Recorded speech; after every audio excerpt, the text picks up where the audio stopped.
What is a charge-off?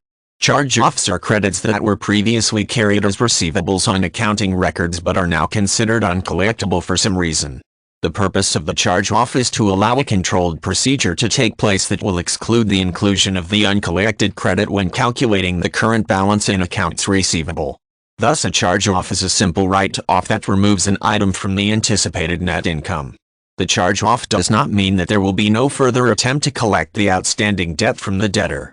Rather, the use of a charge-off simply means that the amount of the debt will no longer be reflected in the accounts receivable for the purpose of determining how much income remains to be collected from outstanding invoices issued to customers. Any invoice that is charged or written off the main section of the receivables will still remain in the overall financial records of the company. Usually the written-off amount is referred to as bad debt. Many companies have a policy of using the charge-off to identify outstanding invoices that remain unpaid long after the payment is past due.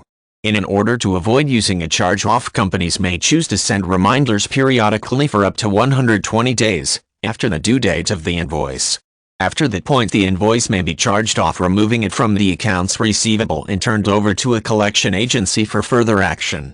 In the event that a collection agency is able to secure payment on a delinquent invoice, the company will often create an amended invoice or other instrument to allow for the reception of the value of the original invoice minus any fees charged by the collection agency.